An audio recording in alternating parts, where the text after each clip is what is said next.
পীরজাদারা vote নিয়ে চিন্তাভাবনা করে নিজের আগে পিছের হিসাব বেছে নিয়ে রাজনীতি না করে রাজনীতির আড়ালে থেকে ধর্মকে ঢাল করে চলেছে।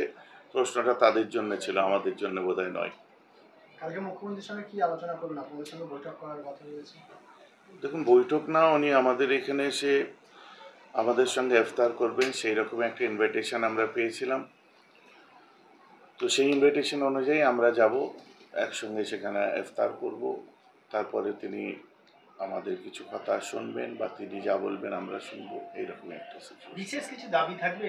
দাবি তো থাকবেই, যেগুলো অনেকটার পরেও আরও অনেক কিছু দাবি আছে, সেগুলো তো আমাদের থাকবে। তবে এটা ঠিক সময় নয় বলে আমরা মনে করি, যেহেতু তিনি ফুরফুরা শরীফে প্রথমবার আসছেন ইফতার রোজার মাসে ইফতারের উদ্দেশ্যে।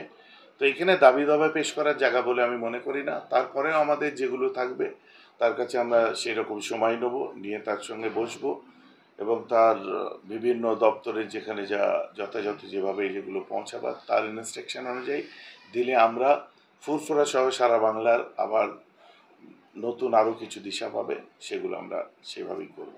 ইনি বরাবর এই ধরনের কথাবার্তা, কখন এদিক কখন ওদিক, কখন কোন লিডার পছন্দ কখন কোন লিডার অপছন্দ, সে অনুযায়ী তিনি বলে থাকেন। এটা তাকে জিজ্ঞেস করুন ব্যাপারটা। তবে এই 14 বছরে 14টি কাজ হয়নি, এই ধরনের যে কথাবার্তা এগুলো সত্যের অপলাপ করা। পীরজাদা পীর সাহেব হিসাবে আমরা এই সমস্ত কথার গুরুত্ব দিই না। তাই যদি এখানে হিসাব ধরা হয় যে আজ যে সমস্ত কথাবার্তা বলা হচ্ছে, তিনি তো পার্ট ছিলেন এতদিন তাদেরই, এখন কি অংশীদারিত্বে কোনো ভাটা পড়লো নাকি? আমি বুঝতে পারছি না ব্যাপারটা কি। আমি তো রাজনীতি করি না, আমি পলিটিক্সের সঙ্গেও নেই। আমার ভাইরা সব আমরা একসঙ্গে ভাই ভাই যেভাবে চলা সেভাবে চলি। তো আমার সঙ্গে এমএলএর অত আপনার মহব্বতও নেই, শত্রুতাও নেই। হাই হ্যালো দেখা হলো, ঠিক আছে কেমন আছেন ভালো আছেন, বা তার সে যে সমস্ত কাজকামগুলো করাই সেগুলো দেখতে যখন আসে বা সময়ে অসময়ে যখন মানুষের পাশে দাঁড়ায় দেখা হয়ে গেল বাস। কিন্তু এই যে চরম সত্যের অপলাপ, এগুলো সম্পর্কে ভাটা পড়লো, কখন কোন দিকে জোয়ার উঠে ভাটা পড়ে আমি বুঝতে পারছি না। বুঝতে পেরেছেন? অতএব এইসব কথা, অবাঞ্ছিত কথার উত্তর দেওয়ার প্রয়োজন আছে বলে মনে করি না।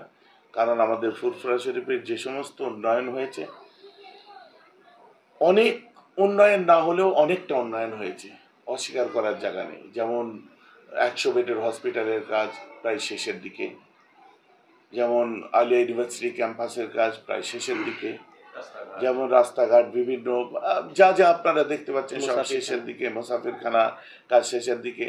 এখন এগুলো সিস্টেমেটিকভাবে কিভাবে চালু হয়ে সুন্দরভাবে চলে সেইটার অপেক্ষায় এই সব আর কি। এখন নতুন বাজিমাত করা অনেক কথাবার্তা বাজারে উঠে, ওগুলো আমরা গুরুত্ব দিই না। আর এই সমস্ত আপনাদের বদৌলতে তারা মানুষের সামনে এগুলো বলতে পারে। মিডিয়া যদি না থাকতো তাদের এই কথা মানুষের কান পর্যন্ত পৌঁছাতো না।